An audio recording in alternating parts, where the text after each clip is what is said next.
Olá, oitavo ano. Aqui quem fala é André, professor de ciências. Hoje nós vamos falar sobre as aplicações das leis de Newton no cotidiano. Mas antes disso, vamos lembrar quais são as leis de Newton? Vamos falar um pouquinho sobre ela? Vamos lá?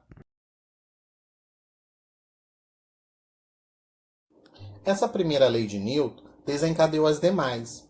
Por isso, entendê-la completamente é importante para conseguir compreender as outras.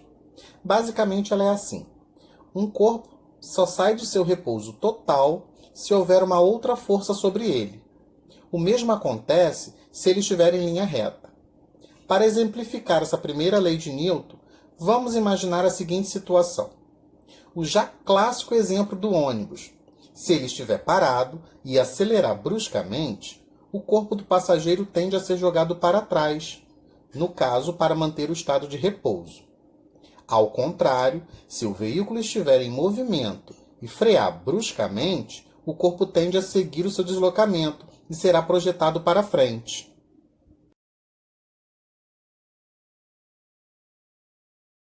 Se a resultante ou soma das forças que agem no corpo é diferente de zero, então alguma ação será exercida sobre o corpo, seja uma ação ligada ao movimento, seja uma ação ligada à deformação. Se o corpo muda sua velocidade, ele adquire aceleração. A aceleração tem relação com a quantidade de força aplicada ao objeto e a sua massa. Sua relação foi descrita na segunda lei de Newton, que também pode ser chamada de princípio fundamental da dinâmica, que diz que a força resultante atuante sobre o corpo é igual ao produto da massa desse corpo pela aceleração produzida. Um exemplo dessa aplicação, da aplicação dessa lei, poderia ser, por exemplo, quando estamos jogando queimada. O objetivo é atingir as pessoas do campo adversário. E para isso, é necessário impor velocidade à bola, para pegar assim o outro time desprotegido, ou desprevenido, né?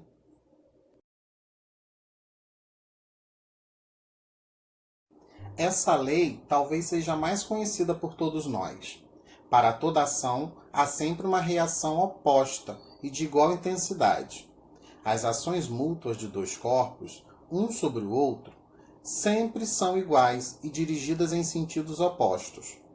Para que você tenha uma aplicação da terceira lei de Newton na prática, pense no seguinte exemplo. Na colisão entre um carro e um caminhão, ambos recebem a ação de forças da mesma intensidade em sentido contrário. Contudo, verificamos que a ação dessas forças na deformação dos veículos é diferente. Normalmente o carro fica mais amassado que o caminhão. Esse fato ocorre pela diferença da estrutura dos veículos e não pela diferença na intensidade das forças. Outro exemplo são as aeronaves espaciais, que utilizam o princípio da ação e reação para se movimentarem. Ao injetarem gases em combustão, são impulsionadas em sentido contrário à saída desses gases. Muito falamos sobre as leis de Newton e as condições de força. Agora você provavelmente está pensando em quais condições você pode usá-las. Um dos objetivos da ciência é construir instrumentos que facilitem a nossa existência. Em diversas situações cotidianas, vemos o uso das alavancas como forma de auxílio no desenvolvimento de trabalhos. Uma que mais podemos ver é a utilização de alavancas pelos borracheiros. Eles utilizam alavancas para desenroscar os parafusos das rodas de caminhões, para mover objetos grandes, entre outras coisas. As alavancas são um tipo de máquinas simples, utilizadas para multiplicar a força aplicada sobre um objeto. São constituídas por uma barra rígida que pode girar em torno de um ponto de apoio. Todas as alavancas são compostas de 3 elementos básicos: um ponto fixo ou ponto de apoio, em torno do qual a alavanca pode girar, uma força potente, exercida com o objetivo de levantar, sustentar ou equilibrar o objeto, e a força resistente, que é exercida pelo objeto, que se deve levantar, sustentar ou equilibrar, ou seja, o peso do objeto que se pretende movimentar. Podemos classificar as alavancas de acordo com o elemento que fica entre os outros dois pontos restantes. São elas interfixa, interresistente e interpotente. Na alavanca interfixa, quando o ponto de apoio estiver situado entre a força potente e a força resistente. Como exemplo, nós podemos citar a tesoura, nós podemos citar o martelo. Já na alavanca interresistente, quando a força resistente está localizada entre o ponto de apoio e a força potente. Como exemplo, nós temos o carrinho de mão, um abridor e o quebra-nozes. Já na alavanca interpotente, quando a força potente está localizada entre o ponto de apoio e a força resistente. Como exemplo, nós temos a pinça, o cortador de unhas. Assim como as alavancas, as polias têm como objetivo promover o deslocamento do objeto com mais facilidade, exercendo menos força por meio da potencialização da força aplicada. Existem dois tipos de polia: polia fixa e polia móvel. A polia fixa só se movimenta em torno do seu eixo de rotação. Dessa forma, ela consegue alterar o sentido e a direção da força aplicada no sistema.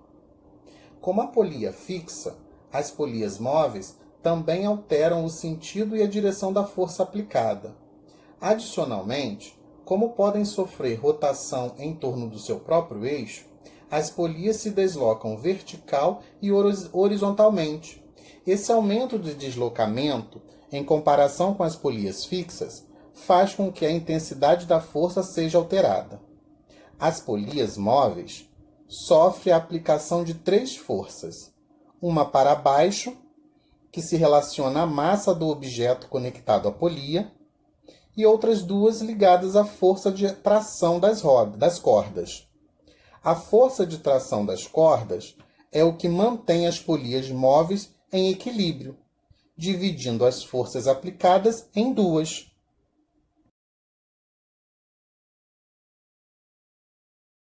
Lembre-se que a força é sempre aplicada ao sistema, isso é, nenhuma força é aplicada diretamente na polia. Em condições ideais, a polia e a corda não oferecem atrito ou acréscimo na massa ao sistema. Na polia fixa, a direção se altera, o sentido se altera e a intensidade mantém. Na polia móvel, tudo se altera. Então, oitavo ano, caso tenham dúvida, estarei de plantão na plataforma digital toda segunda, terça e quarta, sempre de 8 a meio-dia, exceto feriados. Tchau!